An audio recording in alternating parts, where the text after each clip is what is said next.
Good day, everyone, and welcome to the PTSD Buddies podcast. I'm your host, Jamie McWhorter. PTSD Buddies is a nonprofit organization that helps people dealing with post-traumatic stress disorder. PTSD Buddies provides online support through Facebook groups, and we currently have thousands of members all over the world. This podcast is dedicated to those members of PTSD Buddies, and these are their stories. The PTSD Buddies podcast is proud to be sponsored by the Tema Foundation. The Tema Foundation is a nonprofit organization in Canada that focuses on mental health and wellness for frontline workers, first responders, healthcare professionals, public safety personnel, and the important people in our lives. They do so by developing educational programs and partnering with like-minded organizations.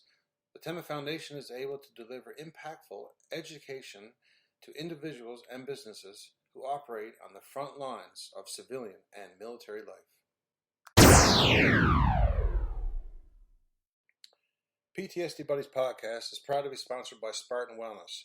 Spartan Wellness is a Canadian organization, and I'm proud to say that I'm a member of Spartan Wellness.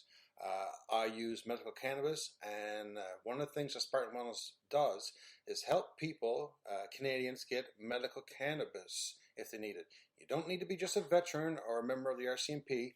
They'll help anybody get medical cannabis. Now, that's not the only thing they do. As a veteran, they also will help veterans deal with Veterans Affairs. Veterans Affairs can sometimes get a little confusing with different. Now, this is not against Veterans Affairs themselves.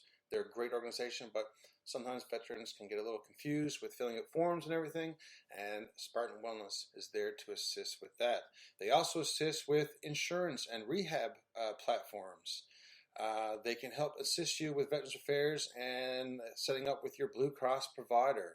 Not only do they help you with getting your medical cannabis prescription, they'll help you pick out the right licensed producer for you, because Spartan Wellness works with all the medical cannabis producers out there, and they can help you pick the right one for you.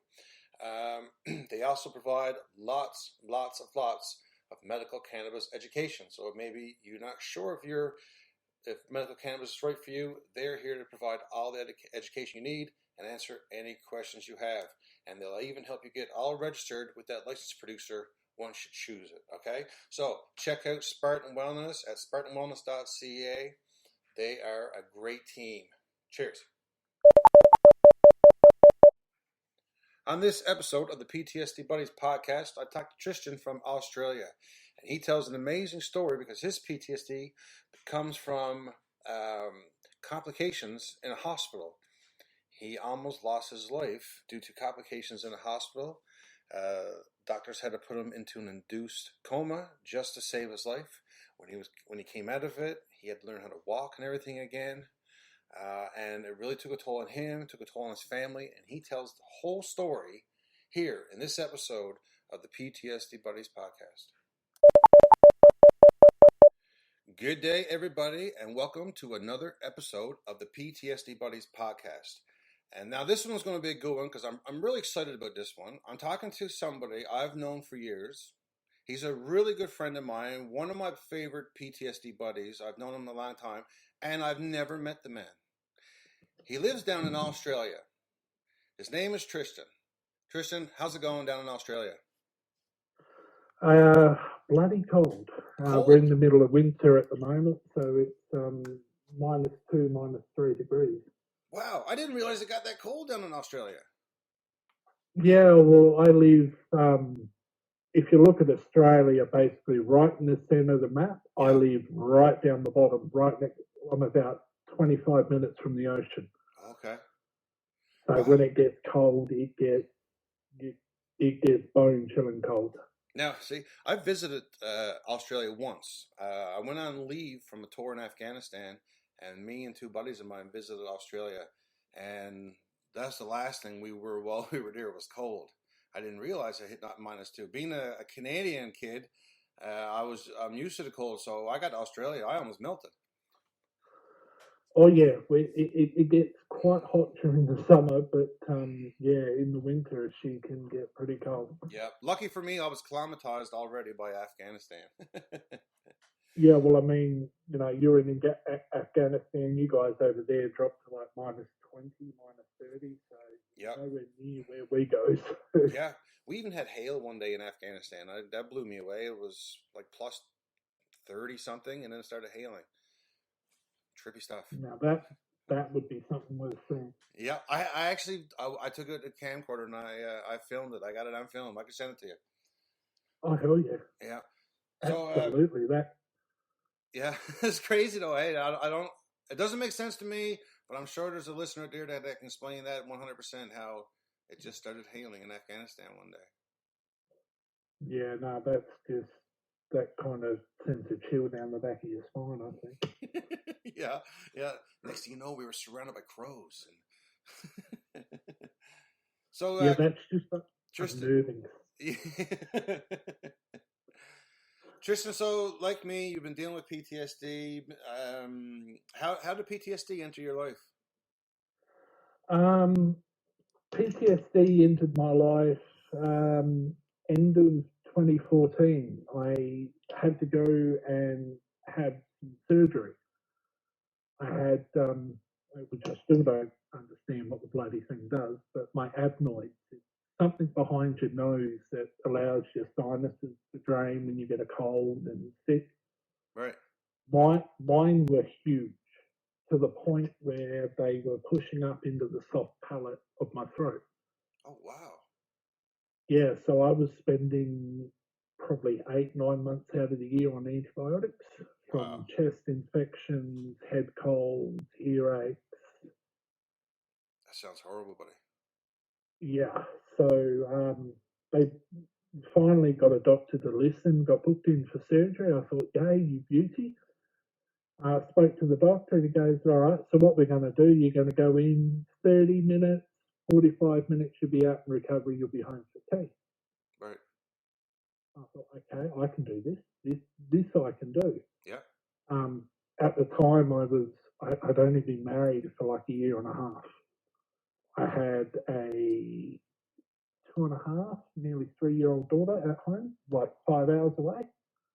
So I was kind of keen to get in, get it done, and get home. I wanted to be there for Christmas and for my daughter's birthday. Yeah. Well, it turned out it didn't go that way. When they removed all the adenoids in the soft palate, because it'd been there for so long, it was so hard and pushed up. The soft palate had trauma.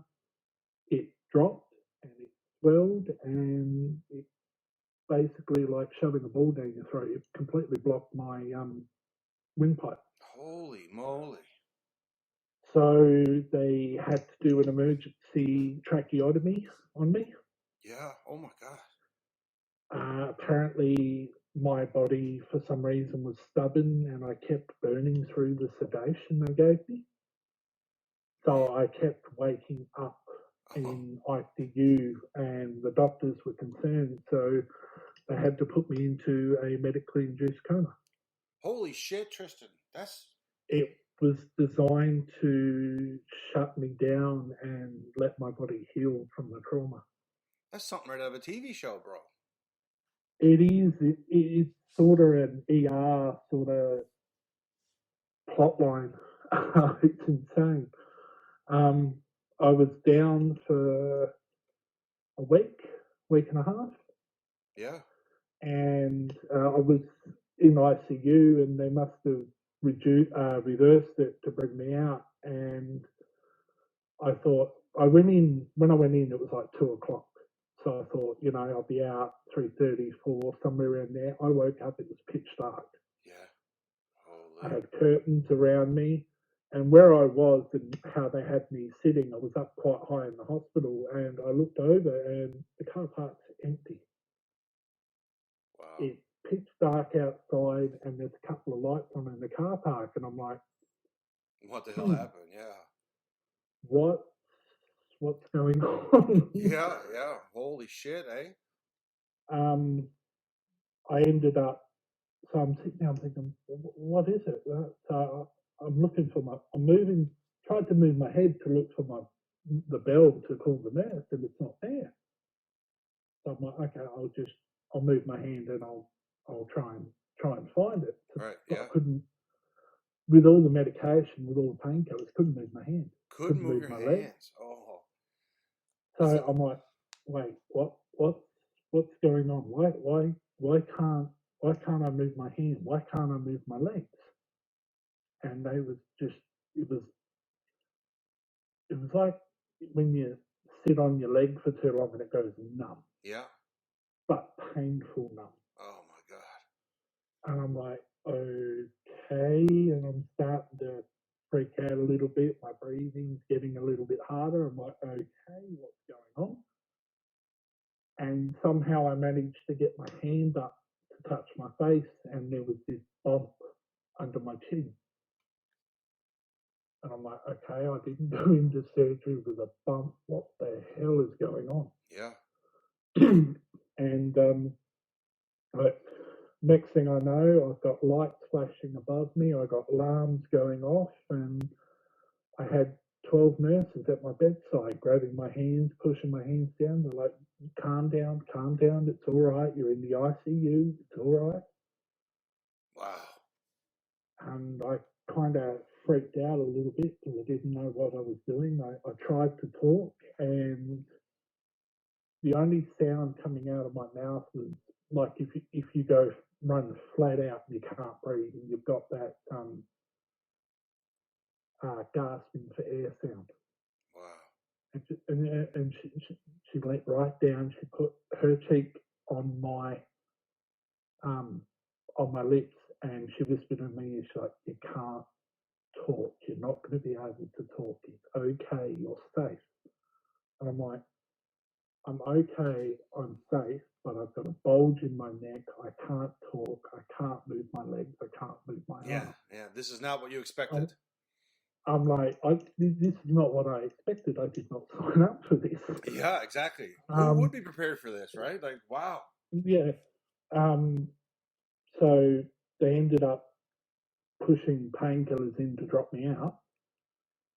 I woke up 2 days later, and I had 2 some days nurses later. there. Yeah, and I had some doctors there. They told me that they wanted to have people there to try and reassure me when I come round, so I didn't freak out again. Yeah. And come round, and there was this really nice doctor there. She was sitting there holding my hand, and as I come round, she was just sort of stroking the side of my face, and she's like, okay, now I don't want you to freak out, but there was a complication. We've had to give you an emergency trachea. She explained the pipe and whatnot in my throat. She goes, so you're not going to be able to talk. You're going to be a little numb. You're going to be sore, but you're okay. You're breathing. You're healthy. You're okay. I'm like, I'm just sitting there, and she goes, can you nod? And I'm trying to nod, but it was just like this little rock in my head. Yeah. It was only just like it was like my head was a rock, and I could only give it a slight wiggle. And she goes, I'm gonna take that noise for it. Yeah. And I'm sitting there, close my eyes, put a smile, and she's like, yeah, that's what I thought. So I was in ICU for probably a week and a half, 2 weeks. In ICU, like, because I had this throat, this thing down my throat, I kind of couldn't move. You couldn't move your head, you couldn't move your neck, because every time you moved your neck, you had this pipe running up and down your throat. Yeah. So it was bloody Oh my uncomfortable. God, So man. I couldn't find a position to lay. Yeah. And because it was an emergency, the way they had to secure it meant that if I did move my neck, it was the stitches and whatnot pulled. So there was a massive amount of pain straight away. So that combined with when I was in ICU, there was alarms going off, there was respirators going off. I listened to, I think, 4 people die. Wow. Holy Like Jesus, Tristan. I could hear that gurgling last breath sound. Yeah. Trauma.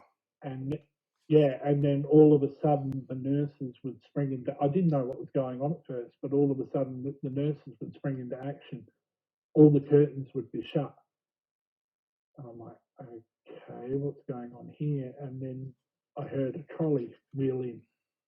Someone lift up two big doors, put Yeah. a body in, closed the doors, walked out of the ward, and then the curtains opened up again. I can't imagine the thoughts going through your head at this moment. I was kind of freaking out. I bet you were, buddy. Holy. I think in the 2 and a bit weeks I was there, I think I like properly slept probably maybe an hour a day if I was lucky, and that was spread out over 24 hours, like 5-minute cat naps here and there. Yeah.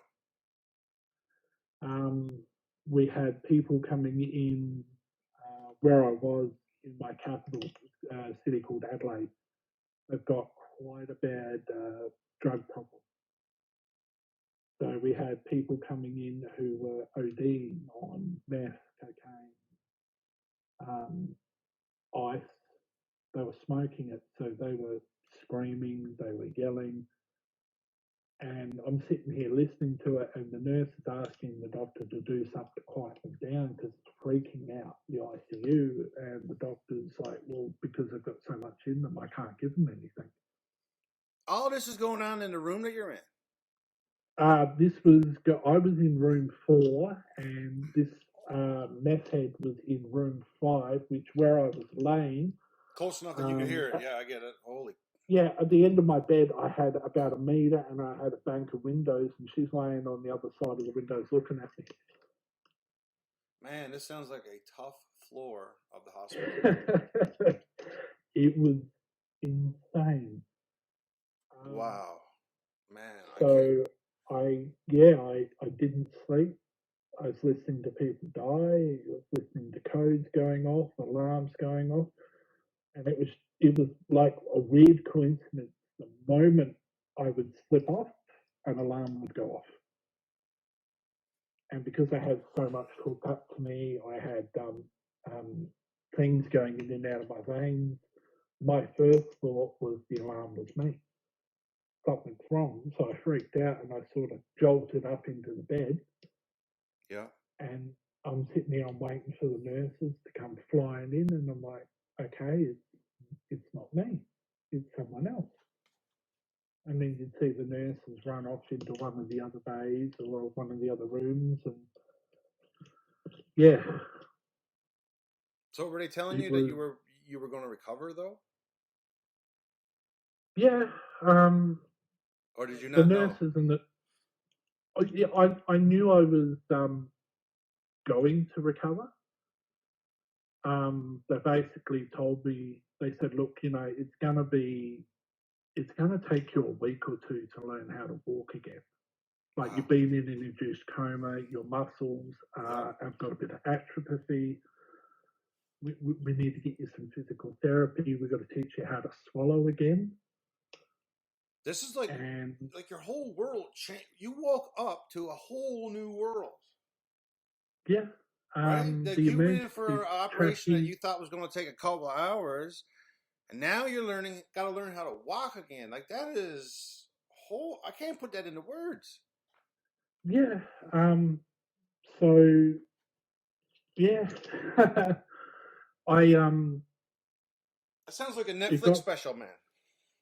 Yeah, it got to the point where after 2 weeks I was strong enough, and I'm like, I had the catheter in me, and I'm like, no, I'm not doing this anymore. I said, look, I can't do this. I can't go to the toilet in a hospital bed. You've got to get me up. I'm walking to that toilet. Right. And the doctor's like, no, no, you're not. Like, this is crazy. You're insane. Yeah. And I looked at him dead straight in the eye. I had a talking pad and looked him dead straight in the eye, and I tapped out and was like, look, basically, either you take this thing out or I will. Yeah, you've had enough. Yeah. 2 weeks to learn how to walk. I was up and I walked to the toilet within 3 hours. Jeez, you're a It fighter, hurt bro. like it hurt like hell. I dropped onto the toilet. I was bawling my eyes out like a kid who's just been dumped by his first girlfriend. I was like, it was waterfall tears of pain. Yeah. And the nurse is sitting there and she's like, "Are you okay? Are you okay?" I said, "I'm on the toilet. I'm happy." Physically, you were hurting, but mentally, you I was happy. you accomplished something. Yeah. Yeah, and all this time, like I'm 5 hours away. I didn't have my wife. I didn't have my daughter. I didn't have any friends in Adelaide. I didn't have anyone. So there was no one there to talk to, no one there to interact with, no one there to basically just sit by the bedside. Yeah. So yeah, it ended up that they had to sedate me quite a few times to actually put me to sleep because I was getting to the point of a nervous breakdown, just because of all the alarms and everything going off. And Sounds like a lonely time then in your life, bro. I it will. I can tell you here and now, I, I don't hate people, but even if there was someone I hated with every fiber of my body, Yeah. I wouldn't wish this on them. Yeah. It almost broke me. I can't imagine waking up and hearing people dying and people screaming and stuff. Not to change the subject, but shout out to all the nurses and medical staff out there that deal with that kind of stuff day in and day Oh, out. They get up and go to work, and that's their job to do that every day. It's a job that I could not do. I know I couldn't do, and I have nothing but respect to all the medical staff out there that do that every day. But Tristan, the way, oh yeah, I kind of every chance I get, I'm on the nurses support page. They, like what these nurses did for me was above and beyond. yep, these nurses are Like, heroes. Heroes. yeah, I had nurses bringing food in for me, Really, like hey? because the hospital food was a bit Yeah, dodgy. yeah, yeah. um, and I was still learning to eat and swallow soft things. So I had nurses go and get me. Some got me like KFC, potato and gravy, Nice, buddy. and we're bringing me Jello and pudding, and oh, they were the one saving grace of the place. Yeah. Absolutely, It takes a special person to do that kind of job. yeah. And when when it finally come round, the nurse is like, "You're out of here." I'm thinking, I'm going home. Yes. Wow, how did And that she's like, feel? You're going home. "No, you're being transferred to another ward." Ah, okay. You're getting And transferred. then the look on her face was just, and I looked at her weird. And I had a talking tube in at this time. I had to take a deep breath, plug the hole in my trachea tube, and I could talk for, say, 10 seconds. And Okay. then I'd be out of breath. I had to breathe 4 or 5 times before I could do it again. And I'm like, "What?" And she goes, "When I told you were being transferred to another ward," she's like, "you were white."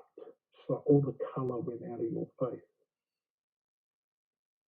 And I told her, "I want to go home." She's like, "Love, you can't. You're not well enough. You have to be here." Yeah. Would transferring to this So, new ward allow you to be able to see your kids at all? Or your kid or your wife? no. No. They were 5 hours away and it was so close to Christmas. All the money had been spent. I I understand. can, Yeah, yeah. the wife's like, I'll get money. I'll get up there. It's like, It must have been "Oh, scary you for your need." wife as well, eh? Oh, she didn't handle it well. Yeah. She was a trooper. She put on one hell of a Christmas here for my daughter. She made sure she spoke to Caitlin about everything that was going on, and Yeah, I couldn't have done it without it. And it must have been hard too. It sounds like you weren't there for Christmas. Then you guys didn't get to spend Christmas together. No, I went into surgery the 14th of December. I came home February 9th. Oh man. Yeah, so I missed Christmas and I missed my daughter's third birthday. Wow. That's hard, bro. Like, man, Yeah, blow after blow. yeah. So I finally got transferred into what they call the high dependency unit High because of dependency. my Okay. asthma. Or high dependency is for people who are really sick but who aren't critically ill. Okay. I understand. So I got in there and they had these bedside units, and I thought, okay, TV, movies, something to distract me. Right. And I got on. I couldn't really talk on the phone, but I got on the internet. I got on chat. I was able to talk to people, and they were keeping me busy. And I logged into Facebook, and before I went up, my wife joined a netball team, and we were getting pretty connected with the team. We were going out for drinks with them. We were going to training. There was a lot of friendship there, and I found out that a mate of ours had been killed in a car coming back into Mount Gambier. 3 days, couple days before I woke up. Wow. And the day I logged on to Facebook was the day of her funeral. Oh man. So I kind of pushed the TV thing away. I got up, and to this day, I still don't know what happened. I went over to look out of the window because it overlooks this really, really beautiful garden. And next thing I know, I've got my hand in a wall. I had punched through 3 layers of drywall. A nurse was coming in to deliver my lunch and saw my hand in the wall and kind of freaked out. And I turned my head to her and I'm looking at her like, what's your problem? And she come running in and ever so slowly pulled my hand out of the wall. Wow. And I looked over at the wall and there's this fist hole in the wall. And I'm like, where did that come from? Yeah. And then I looked down at my hand and I had cuts across my hand and it felt like someone had whacked my hand with a hammer. And I'm looking at my hand, I'm looking at the wall, and then I'm going back and forth there for 2 minutes. And the nurse is like, yeah, that's you. Yeah. Like, you've done that. And I looked at her and I'm like, I'm shaking my head. No, I'm not violent. I don't hit people. I don't hit things. This is not me. I don't do this. Yeah, you shouldn't even have the strength to be able to do it, but there it was. Yeah, I really don't know where that come from. Yeah, I could see you doing it, but with the painkillers and everything that you were on, where did you get that strength? But you just heard some shocking news. Your body reacted. Yeah. So I was in HDU for probably another 2 weeks, 2.5 weeks, trying to learn how to live with the trachea, when I was home, how I was going to be able to care for it, how to clean the wound, that sort of thing, to make sure I didn't end up in hospital again. Yeah. So I went in during just before summer, so it was still really, really cold. And I came home from Adelaide on a 38-degree day. So that's like 100, 110 degrees, 120 degrees Fahrenheit over your way, I think it is. I'm Canadian, buddy. We do Celsius. Oh, you do Celsius? Yeah, oh, cool. Yeah. So, yeah, it was like 38 degrees Celsius. That's there hot. was no wind. It was hot. It's hot, as hell. man. Yeah.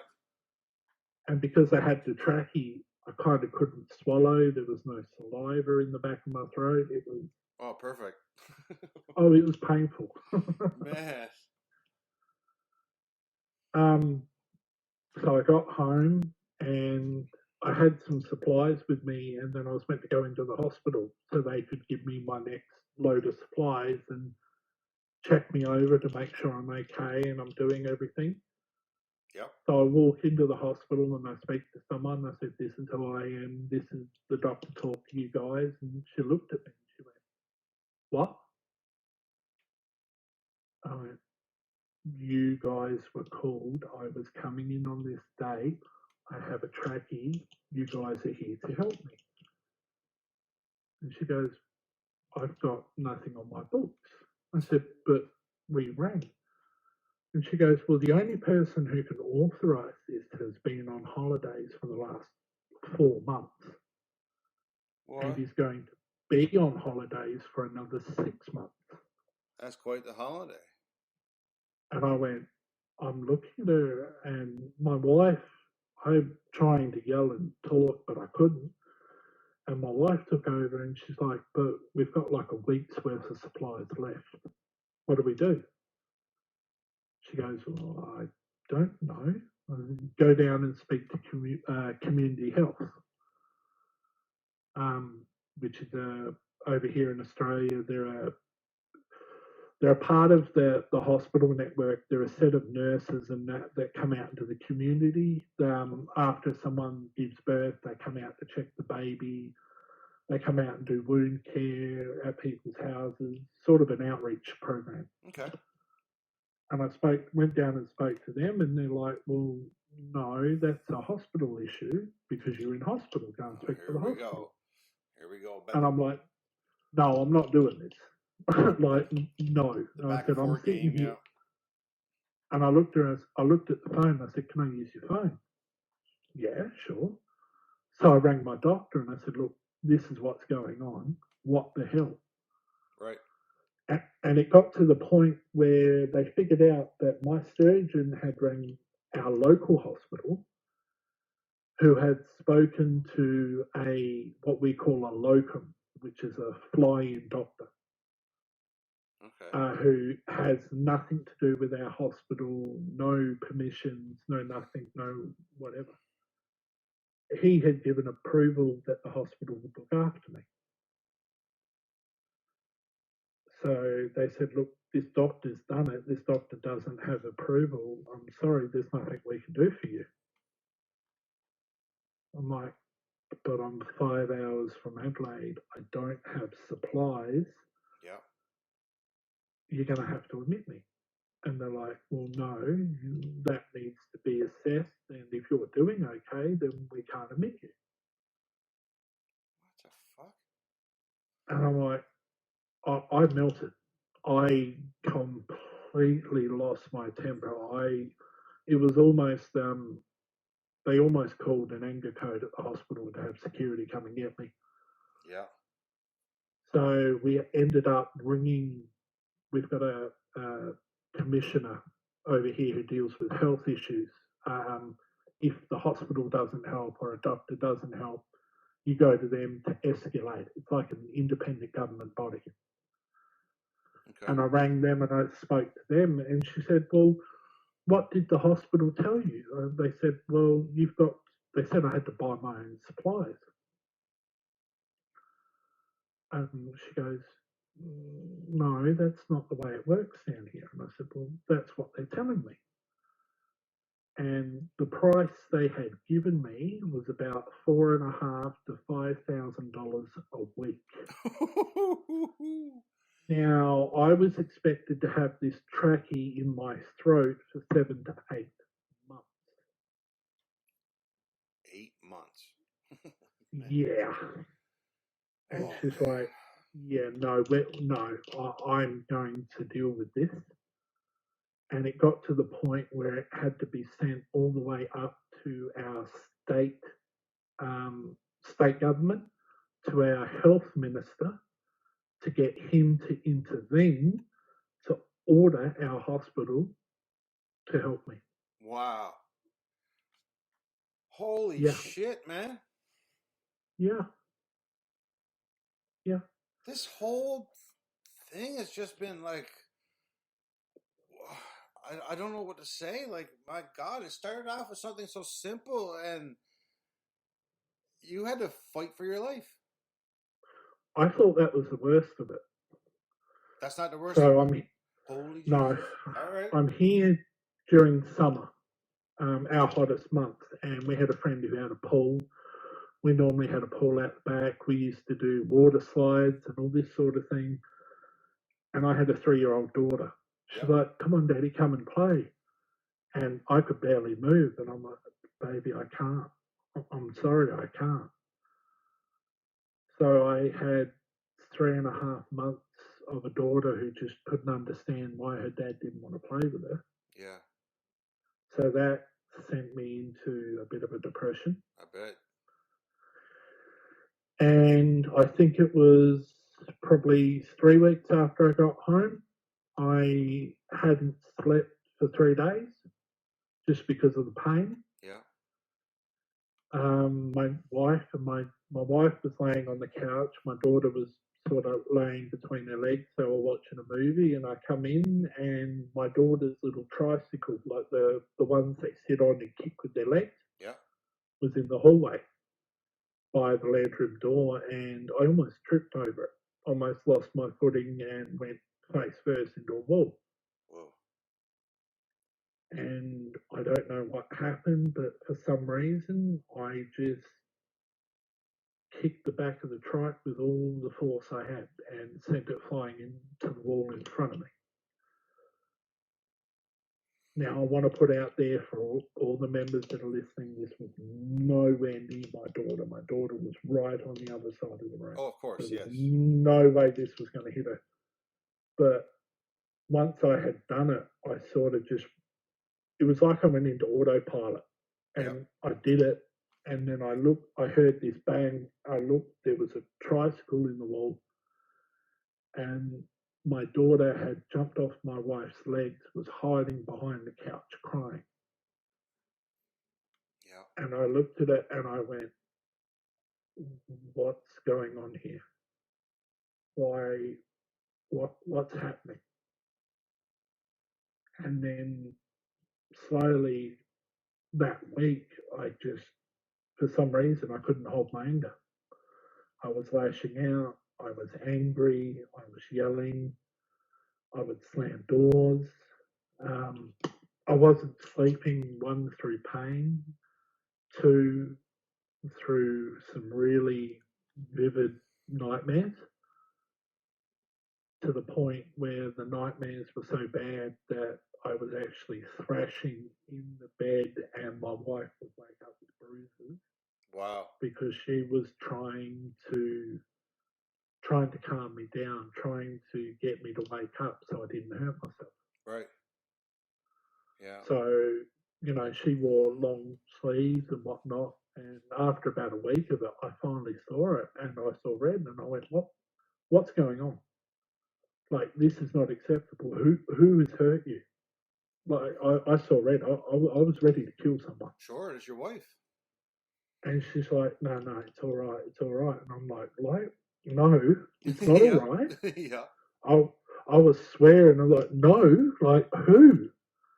And she sort of dropped her head and I went, okay, this is not going to be good. And she's like, it was you. And I looked at her and I said, I've never laid a hand on you. She said, no, when you sleep. She goes, your nightmares. Wow. You freak out, you kick the bed, your arms flick. She goes, you're not doing it on purpose, but this is what's happening. Yeah. And I just sort of shut down. The fact that I had hurt my wife physically.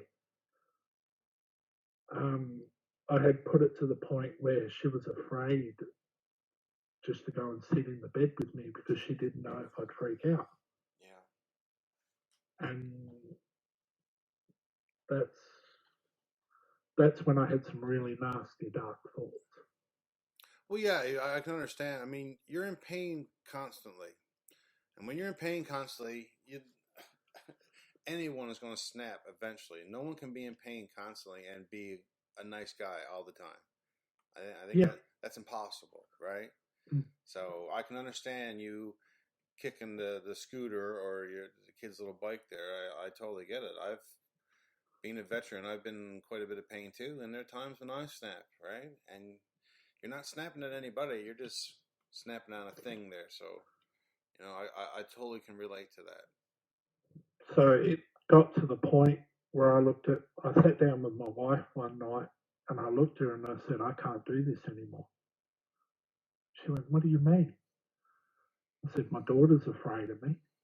Like, but before I went into hospital, she was, my wife had a bit of postpartum depression. So I did a lot of the nighttime stuff. So she was a daddy's girl. So she was always hanging off me, always sleeping on me, always laying on me. If I was cooking bed, I was laying in bed watching a DVD. She'd be laying next to me. Yep. And I thought, my daughter's afraid of me. She's 3 years old, and every time my wife tried to bring her near me, she screamed. I said, you're getting hurt. You've got bruises. You're not sleeping. I can't do this. This is not right. So I went up to the local hospital and I said, look, this is what's going on. This is what's happening. I'm scared. Like, this is not me. I don't know what's going on. I don't know how to fix it. Yeah. Please help me. So they put me in with the local mental health assessment team. And the first thing, he turned around and he goes, well, if you're losing your anger at your daughter, he goes, there's no justification for that. And the nurse kind of looked at him funny, like, what the hell are you saying? And I looked at him, I agreed. I said, look, no, there is no justification for screaming at my daughter. None at all. I shouldn't be doing it. And he goes, I'm glad I see you agree, because I think what's going to have to happen is I think we're going to have to take your daughter off you. Whoa. Yeah. Okay. Wait, what? Hang on. Wait, time out. What? And he goes, well, if you're that angry and you're yelling and you said you're violent. I said, no, hang on. I never hit my wife. My wife says when I sleep and the nightmare. And there had just been a massive campaign here in Australia about domestic violence. Gotcha. And he looked at me and he went, yeah, of course it is. It's when you sleep. It's when you sleep, isn't it? I'm sorry, but whoever that feller was, up yours, buddy. Up yours. I don't know who that feller is, but up his, man. I looked at him and I said, why would I lie? I said, why would I be here? Why would I come up here?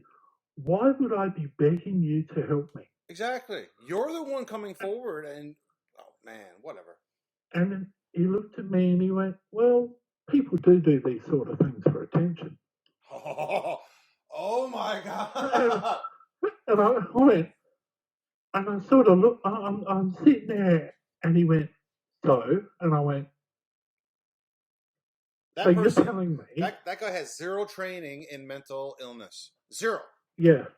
So I looked at him, I said, so you're telling me I'm abusing my daughter, I'm abusing my wife, everything I went through is absolutely nothing, has had no effect on me, and I'm only coming up here to big note and get attention from you. And he went, well, it's a possibility, isn't it? Wow. And I got up, I turned around, and I went, F you. Yep. I grabbed the door, I slammed it so hard, I split the door. And I walked out. Man, what a thing to say to somebody. Buddy goes, Triston, you pretty much said to him, you're showing signs of anger, and he just threw reasons to get angry at you. Like, Yeah. To me, it was like you went to him and said, "Man, I'm having a problem with fire." Oh, really? You're having a problem with fire? Well, here's some gasoline, right? Yeah, Oh my I god! kind of couldn't believe it, and I come home, and by the time I got home, I was shaking. I bet you were Like I was shaking. just Yeah. so angry, and my wife's like, what? And I told my wife, and I saw a new side of my wife, a new side of my wife that I've never seen before. Yeah, yeah. You just angered Mama Bear, right? And like when we first got together, she was kind of reserved around me. She was a little prim and proper, Yep. which I thought was cute. And next thing I know, she's dropping the F bomb, she's dropping the C bomb, she's dropping the mother effer. And I'm just sitting there, I'm looking at her, I'm like, holy shit, I've opened up the gates of hell. Yep. You've messed And, with her family. You're messing with and her family. Yeah. she's like, let's go. And I'm like, what? Where? She says, we're going up that hospital. And I went, no, I'm not. As a Yes, we married are. man, I know this sign. This is where you just be quiet and follow the wife. The way she was angry, the way she was Yep. looking, I just went, You just okay. be quiet, and stand behind her. That's it. So we went and spoke to my parents, and we went and spoke to Rachel's parents, and we kind of got them on our side to go up to the hospital and say, right, listen here. Yeah. This is what you're going to do. You're going to help him. Yeah. Because I spoke to my mum and I told her, and she looked at me doubtedly a little bit. And I'm like, come with me. And she's like, what? I said, come with me. Come up to the hospital with me and listen. You tell me if I'm lying. Come up to the hospital and listen. Well, she found out real quick. Mm-hmm. She was one pissed off lady. So I spent the next 6 to 8 months trialing medication. Triston, it must have felt good though. I mean, let's just backtrack a bit. You just spent so much Yeah, time in the hospital dealing with this by yourself. You're 5 hours away from your family, you know, and all these things were happening, and they couldn't be there by your side. And now you went up again trying to find help, and pretty much got shit thrown in your face. And now you yeah. have your whole family, well, I don't know your whole family, but your wife, and it sounds like your parents and everybody jumping up to have your back. It must have felt pretty good I don't want to say finally, because I know your family would have been there if they could have been, but to have Yeah. them there now, to be fighting for you, to be talking for you and defending you, it must have felt good. Oh, it was a weight off my shoulders. I'm like, okay, someone believes me. Yeah. Like, someone actually believes that there's something wrong, that this isn't me, this isn't who I am. I think your wife and your family always believed you. Oh, my wife did. She was like, She was trying to everyone, hide scars or marks that you did accidentally, right? I yeah, mean, that's love, buddy. I mean, she really cares for I, you. I, it's kind of weird to say, but I found me in female form. Right on. She, yeah, I think we've been through the wars for the last 6 years, Yeah. and it's gotten to the point where she takes every hit with the roll. It's like the roll of the sea. She's like, okay, let's deal with it. Let's do this. Let's do that. And I'm looking at her and I'm like, what? What do you mean? And she's like, if you're hurting, let's deal with it. Yeah. Let's go to the doctors. Let's get in the car. Let's go to Adelaide. What do you want to do? What can I do to help you? And it's sort of in those moments you look like, when you got a wife, you're like, you fall in love, you're my soulmate, I love you. But when something like that happens, you look at them and you go, wow, I don't deserve you. Yeah. I Like, understand oh that, my buddy. God. I understand that. Yeah. Yeah, it certainly makes you look at things differently. It makes you realise that there's things that you just don't need to worry about anymore. So let's go back. Let's where your whole family is at the hospital and picking up for you. What happened Yeah. after? What happened after that? It took, I think, about a month and a half to finally get diagnosed as PTSD. Okay. And I went, okay. Like this was over telemed with a doctor in Adelaide. And I looked at her and I went, yeah, okay. And then the nurse looks at me. I had my mum in the room. My mum looks at me. And I look and I went, what? And they're like, do you understand what that means? And I went, no. She goes, it's called post-traumatic stress disorder. And I went, no, can't be. And she went, no, I'm sorry, it is. And I went, but I'm not, I'm, I'm not a police officer. I said, I'm not a veteran. Like, Yeah. I mean, like, that's what they get, right? And she looked at me and she went like, no. She goes, this can happen to anyone. It doesn't matter who you are. It doesn't matter where you're from. It doesn't matter what you do for a living. If you go through something so traumatic, so stressful that your body basically overloads, Yep. this is what you can end up with. Exactly. And I'm like, okay. I said, Anybody can so, get PTSD. Anybody. yeah. And I Anybody said, can go okay. through trauma. That's all it takes. Going through Yeah. something traumatic. And I looked at her and I said, okay, so what do I do now? And she went, okay, well, the first thing we need to do is start you on meds. And I went, okay. And she goes, when we're going to need to find you someone to talk to, someone to help you. And I went, my wife will help me with that. We can do that. And it ended, and I had a script for some pain pills. I had some PTSD stuff, and I had a few things for nightmares. Then I come home with a list of names, and I tried to find some help. That's where I hit a brick wall.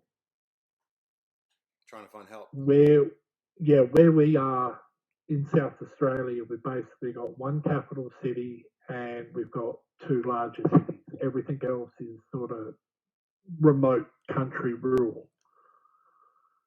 So trying to find help for PTSD in our state is next to impossible.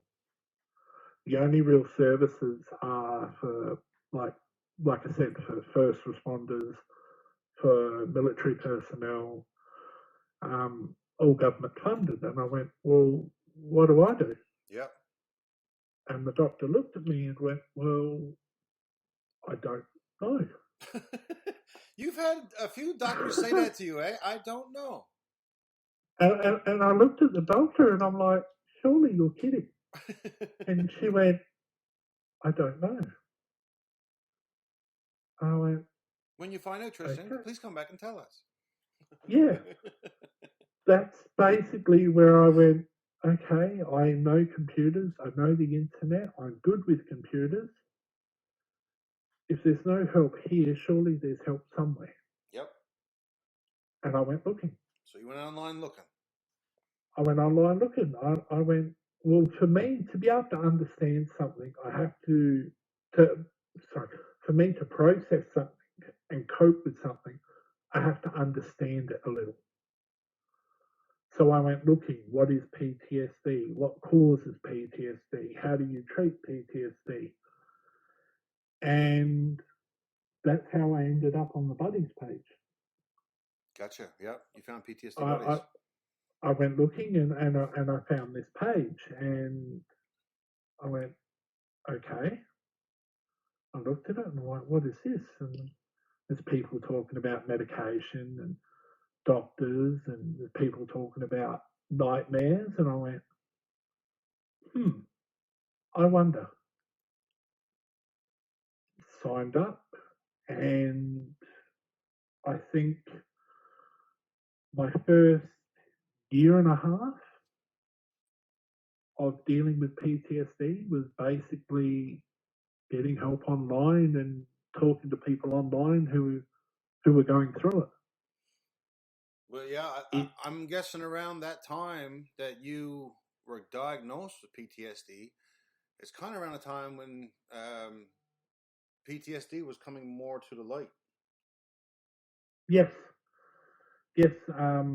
It was starting. They were starting to recognise that it wasn't just a first responder. It wasn't just a military thing. That what other people are experiencing day to day is also PTSD. Yeah.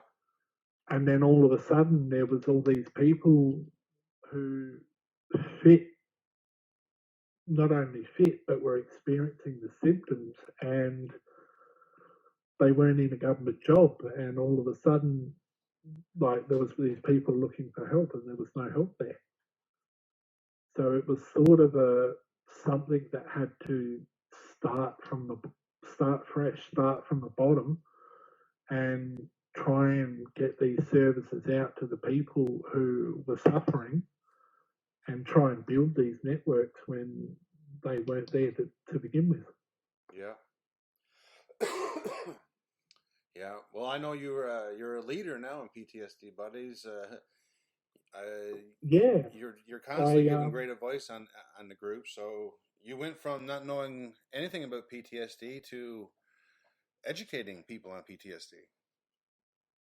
well, yeah, like I said, when I started, there was no help, no support, and me, my wife, my family, we kind of went through hell trying to understand day to day what are trying to figure out what are my symptoms, Yep. what are my triggers, what's going to happen, how do I deal with anger, how do I deal with this. So I had to try and work my way through it. And when I was a part of Buddies and they were looking for people to be on the admin team to be moderators, I I looked at it and I went, no, it's not for me. I can't do this.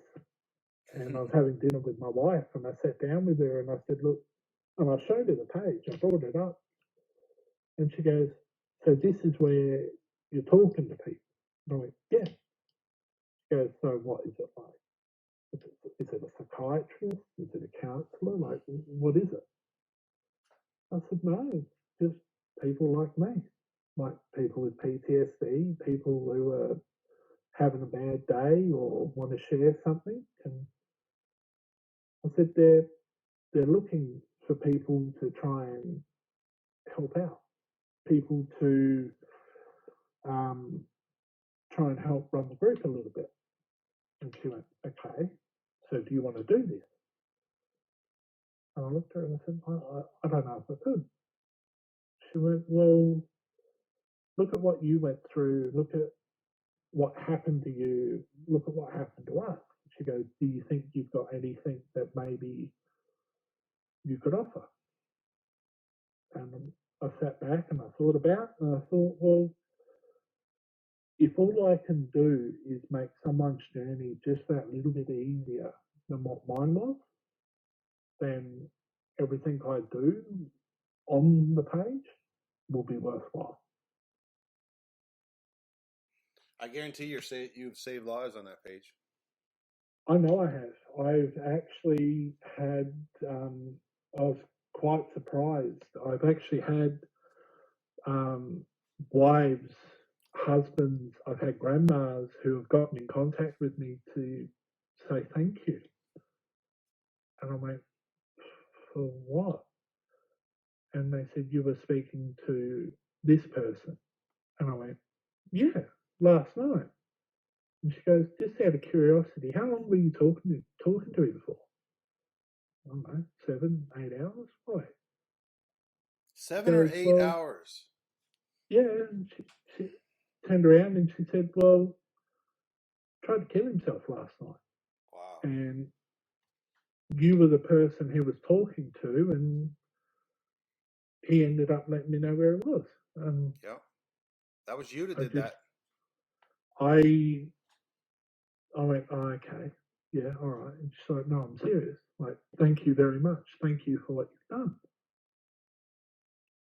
And I don't know, that just the thought that I never thought I was going to help someone see that there is another option out there. Yeah. I thought maybe I could help someone with a bit of, nightmare advice or a grounding technique or something, or, offer my advice on medication on what I've been through. I never thought I'd end up talking to someone who was that far down, who I could actually do something for. It was, it's unbelievable. Yeah.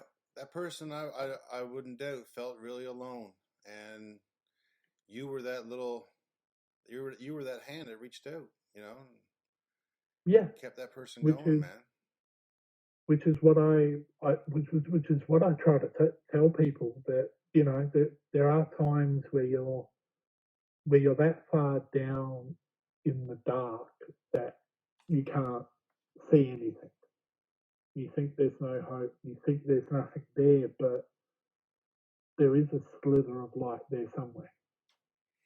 Well, And all it takes is just a kind word at the right time, and people seem to be able to climb out of the darkness on their own.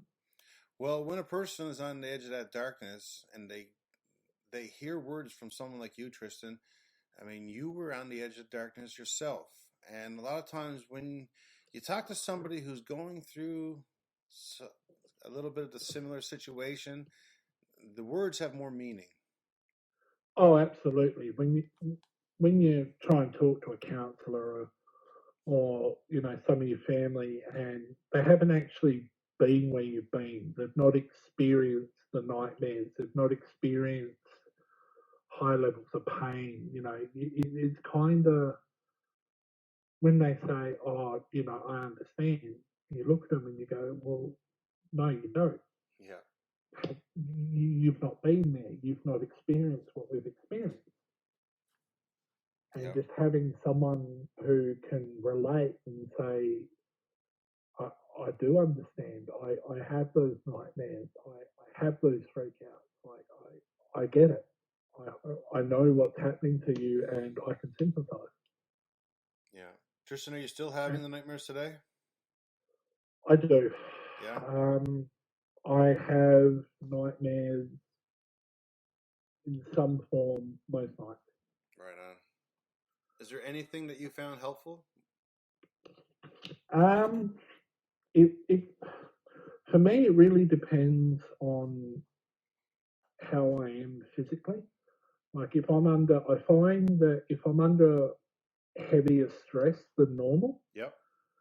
the nightmares will be more proficient. They'll be more colourful. They'll be more vivid. Yeah, that makes sense.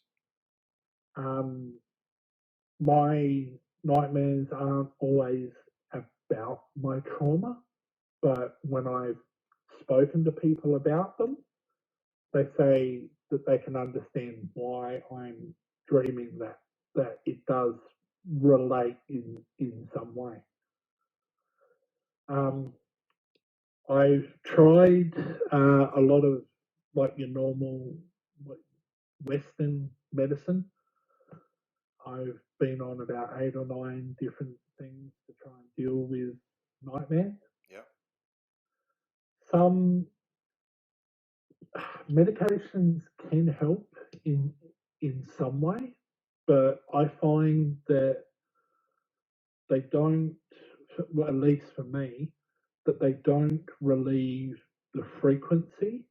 They don't alter the frequency of the nightmares. Yep. But they do have an effect on the intensity. Okay. Yeah. Which, I mean, it's better than nothing. Sure. In my opinion. Yeah. I generally find that I try and make it that I have, sounds weird, but I have a bedtime routine. Before I go to bed, I generally like to have a shower.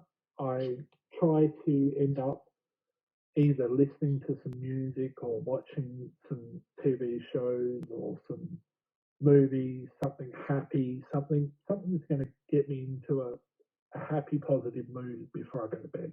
I get that. I got everything. I got everything on Netflix watch when it comes to comedies. Comedies are my go-to, man. I'm the same, and I find that it does help. Yep.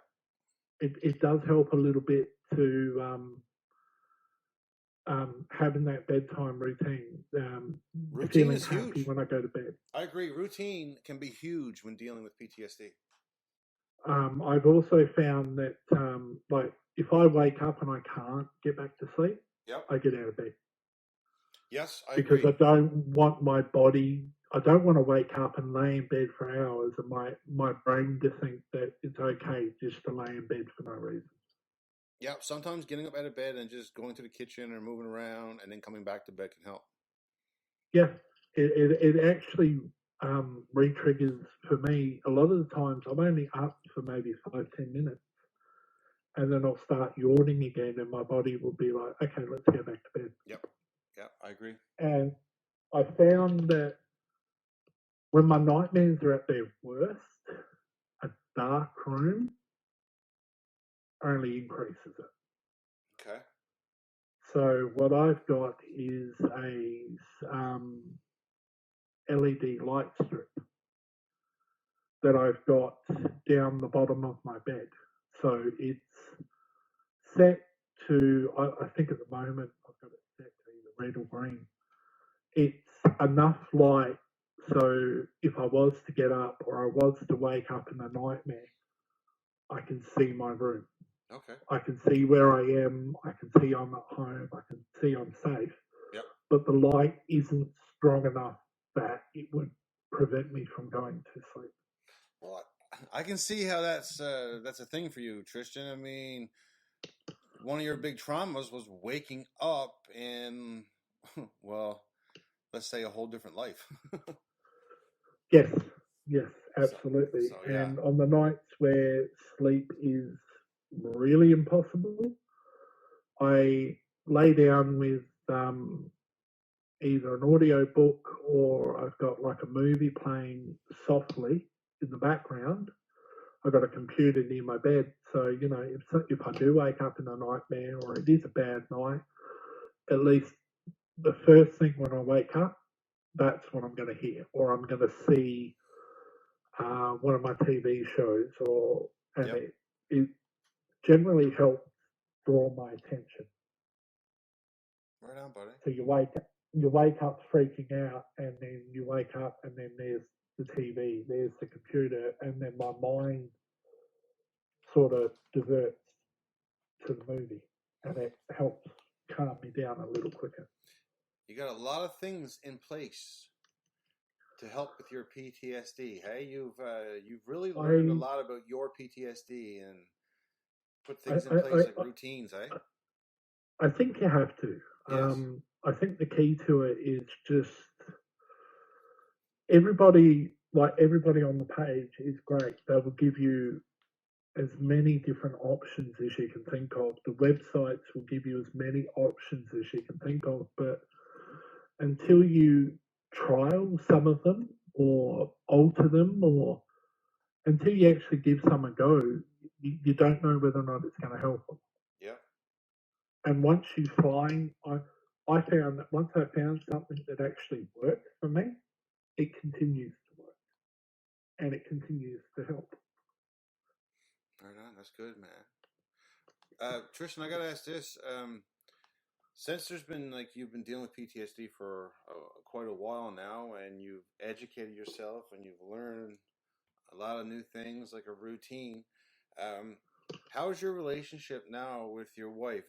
Is with the like when the dreams and the marks you once put on, has it changed over now? And also, how's your relationship now with your daughter? Um,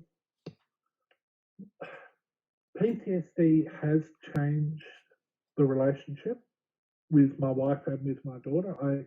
I can't lie there, it has. Yeah, Um,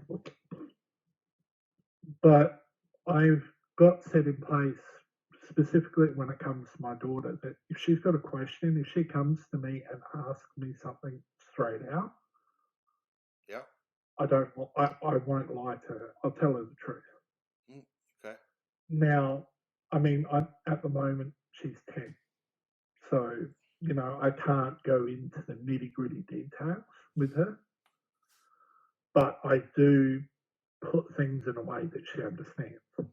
I agree with you. The reason why I asked that question is that's a question a lot of people with PTSD have when they have children.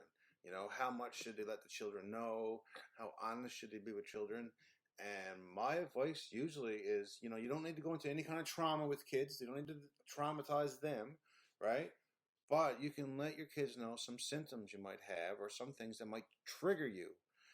My children, since the day they were born, or well, probably not since the day they were born, but since they were really young, knew about things that triggered me. Hell, my kids even informed me of things that triggered me that I didn't realize.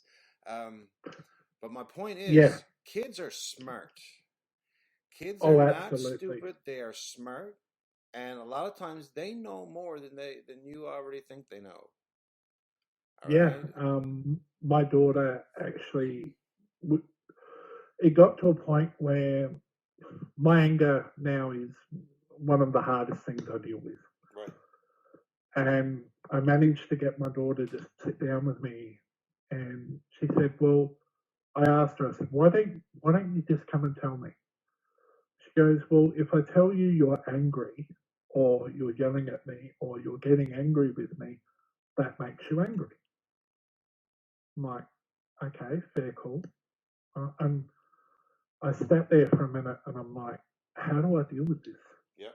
And the only thing that come to my head was, "Okay, what do you think would work? How do we deal with this? How do we make this work?" And she went, "Well, is there a way that I could tell you you're angry without telling you?"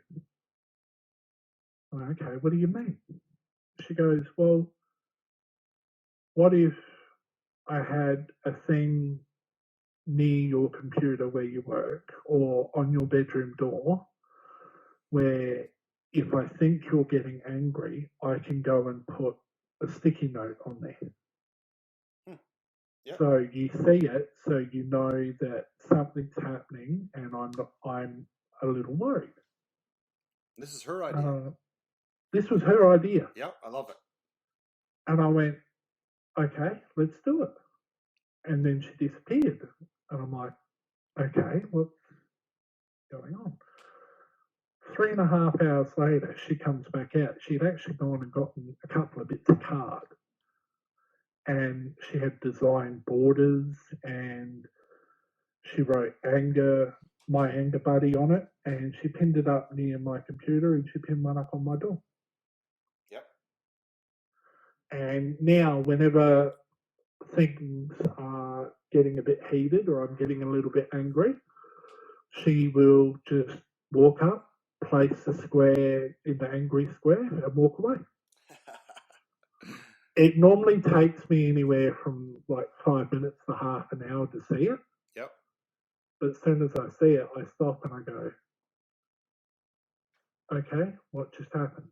Yep. And I sit back and I go, "Okay, where did I yell? Where did I get angry?" Hmm. I think it's And brilliant. since doing that, it's allowed her to feel a little more comfortable. That's it right there. You put the control back in her hands, and that's going to make Yeah. her feel more safe. Well, she come to me like, well, one of the biggest ones I get from the members around kids is they said that the kids ask about the anger with them. Yeah. She goes, "What have you told your daughter?" And I said, "Well, when I told her, she was like 8 or 9. I said, so I had to not so much dumb it down, but put it in a language that she could understand." Right. Exactly. So what I did is I explained to her that my brain, since I come out of surgery, I said, Dad went through something that scared him very, very badly. And I said, when that happens, sometimes your brain will act a little bit funny. Yep. And I said that your brain gives your body something to make you feel happy and cheerful and helps you be like everyone else. I said, my brain doesn't work properly at the moment. So, and I got my medication out. I didn't tell her exactly what everything was for, but I said, I went to the doctor. My doctor has said that this medication is going to help my brain work a little better. I said, it's not going to make Daddy the way he was before, but what it's going to do, it's going to help me sleep a little better. It's going to help get rid of some of my anger. It's going to make Daddy a lot better. Yeah. And she looked at me and she smiled and she's like, okay, when do you need to take it? And I showed her. I said, right, here is where I take it in the morning, and these tablets here is when I take it at night. And my daughter's had some health conditions and that, and she turned around and she said, well, can we change my medicine so I take it in the morning with you and I take it at night with you before I go to bed? That way I remember to take my medication and you remember to take yours. Okay, let's do it. If that's what you want to do, let's do it. Let's put it together. She's become your biggest PTSD tool, man. She does. When I get upset or when I get angry or when I start to get... my problem is when I get triggered, I don't pick it up in the early stages. Yep. I pick it up when I start breathing fast and I start going into a panic attack. She can pick it up basically within 5 minutes of it starting. Yep. She will actually go, Dad, I think it's I think it's time. Do you want to go and watch some TV? I know. How about I put your TV show on in your bedroom and I'll bring you a cuppa? And I look at her and I go, what's going on? First time she did, it's like, what's going on? My wife just went, go with it. Just go with it. Just go with it. Like, okay, let's do it. So I went and I laid in bed and she brought me a drink and I ended up falling asleep. I was asleep for about like an hour and a half, 2 hours. Next thing I know, she's waking me up going, Daddy, I've cooked tea. Do you want to come and have tea? And I woke up and I went to Rach. I went, what happened? She said, you started to get angry. You started to hyperventilate and Kate put you to bed. I'm like, okay, all right. So she goes, she turned around and she said, Caitlin spoke with me and she thought that if you laid down and you had a nap, you might feel better. Because when she's angry and upset at kindy and school and all this sort of thing, they have them go and have a nap. So that's her way of helping me. She recognised it and says, you know, Dad, do we need to have a nap? Or Dad, do you want to go and have some of your time and watch one of your shows? Or... And half the time I fall asleep, I wake up, I find her snuggling in, like spooning me under the blanket, asleep with me. She's amazing. And it's her way of looking after me. Really. Yep. She is amazing. As easy to see, she does not fear her daddy anymore. when I get angry, I can, as soon as I yell or raise my voice, she jumps and I can see it and I go, oh shit, bring it down, bring it down, bring Yep. it down, bring Yeah. it down. Yeah. But yeah, it's definitely helped. Trying to be open, trying to be honest, trying to let them know that, you know, yes, Dad's going to be angry sometimes. Dad may yell sometimes, but you're always my special girl. I'm always going to love you. We're always going to do cooking. So I make sure that every week, a couple of times a week, I always try and do something with her. Yeah. Whether it's listening to something as simple as listening to a reader for school, or I'm watching a movie, she'll come in and jump on my lap and we'll watch a movie together, or she's getting really into computers with me, so we'll sit there and play a computer game together, even if it's only 2 or 3 minutes a day. Yep. Just that small little something where it's just me and her. It's gotten to the point where she's not afraid of me. And when I do end up having a panic attack, or I do end up having a trigger attack, she knows that, okay, it's just Dad's brain being silly. He's going to be okay. He's coming home. That's very cool, man. It sounds like you really went from a dark place to really a survivor of PTSD. Trying to. Every day it's sort of one step in front of the other. Yeah. On some days, but when you've got people around you who are willing to be there, and some of the biggest supporters I've got were people who I never thought would be in my corner. Yeah. It really, really, really helps. It does. It does, buddy. It does. And you got a great family behind you. Yeah, I mean, it doesn't matter if it's your mum, your dad, or if it's a pen pal that you only talk to over chat. It just takes one person. Yeah. Yeah, and you don't have to be blood to be family. Oh God, no. That's the way I was raised. I think the term, I got it from an American friend, is blended family. I grew up in a blended family. Everyone always turns around and says blood's thicker than water. Yep. But in reality, love is thicker than blood. True that. Triston, I'm all out of questions for you, buddy.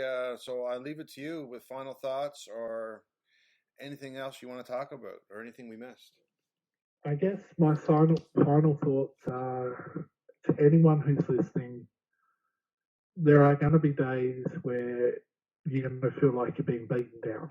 There are going to be days where you get dark, where you think about suicide, where you think about just walking out the front door and not coming back. It's times like these where you don't plan day by day, you don't plan event by event. If need be, you plan minute by minute, task by task. You only need just the smallest amount of light, one step to build on top of to keep going. Little by little, bit by bit. It doesn't matter if your goal is to have a shower once a week and that's your only goal for a couple of months. If you can get up and you can have your shower, then that's a success. You build from there, you go from there. If you're looking for support and you're looking for help, look online. There's now groups on Facebook, there's groups on Twitter, there's groups by email, there's chat lines. There's always someone that's going to be there to help, someone who's going to be there to listen. the biggest support I've found is having an advocate. An advocate can be a member of your family, it can be your doctor, it can be your priest, it can be your CO, it can be your partner, it can be anybody. There are people out there who will listen, there are people out there who do care. The hardest, everyone turns around and one of the biggest things that people tell me is that if I speak out or if I reach out, that means I'm a loser. That means I'm weak. That means I'm worth nothing. I don't see it that way. Neither do I. For me, to be suffering, to be ready to end your life or to be ready to walk away from your family, and somehow you find the courage to pick up that phone, to write an email, to talk to someone, that, in my opinion, takes strength. Strength that is incredibly strong and incredibly rare. Yeah. Just follow it. You're not going to have a great day every day, but you will get there. That's some powerful words, Triston. It's taken, 6-7 years to learn it, so yeah. Well, Triston, you are definitely a survivor of PTSD. You went from knowing nothing about PTSD, thinking it was just for police officers and soldiers, to saving lives of people that are suffering with PTSD. So you are a true hero in my books, and I really am proud to know you. And I know this episode is going to inspire others. I hope it does. And look, if all it does is give someone just that little bit of incentive or that little bit of hope to reach out, then I think it's well worth doing. Yeah, I agree, because people with PTSD, we understand the darkness, and the last thing we want is other people to be close to the edge. So people like me and you are always there to reach out. Triston, thanks for doing this, man. I really enjoy talking to you and hearing your story, man. It's an incredible story that you tell. My pleasure, Jamie. Always happy to speak to anyone, and if any members are needing help, please come to the group, come to the forum, reach out. You may not get an admin, you may not get a moderator, but we have some amazing people in group who are more than willing to sit there and chat with you. That's true. You can always find someone to talk to on PTSD Buddies. And you can find PTSD Buddies on Facebook, Twitter, Instagram, and we have a YouTube channel built by the members, I think there's over 500 videos there now on the YouTube channel of videos created by the members, giving helpful tips and advice and everything. So it's not me or Triston that makes this group, PTSD Buddies, so good. It's the members themselves, because they really do care. They are some of the most caring, kind, compassionate people you will ever meet. You may be scared, you may be worried that people won't understand, but every member we've had reached out has, I believe, gotten benefit. They all come back and saying that they didn't believe that the group was so caring. They didn't believe there would be so many in the group who would want to talk to them. Yeah, it's very cool. Triston, thanks again for doing this, man. I wish you all the best, and a shout out and say hello to your wife and daughter, because I believe they're heroes. So give them a hug from me. I will. Thanks, Jamie. All right, buddy. You take care. And to everyone out there who's listening, thanks for tuning in to this episode of the PTSD Buddies podcast. Special thanks again to Triston for sharing his incredible story with us. If you out there are looking for support, please find PTSD Buddies on Facebook, Instagram, Twitter, and YouTube. I think we got them all covered there. And if you ever want to be on an episode of PTSD Buddies podcast, join the group, send us a message, and we'll get you on the podcast. Tune in a couple of weeks for a brand new episode of the PTSD Buddies podcast. Cheers, everybody.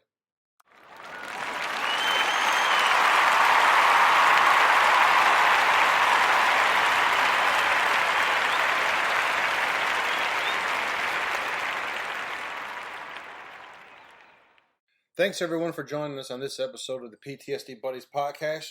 Hope you enjoyed the show. And if you or someone you know is dealing with PTSD, please look for PTSD Buddies on Facebook. You can join one of our great Facebook groups and get support. You can look for us on Twitter, Instagram, or check out our PTSD Buddies YouTube channel full of hundreds of helpful videos to help you deal with PTSD. Cheers everybody. Have a great one.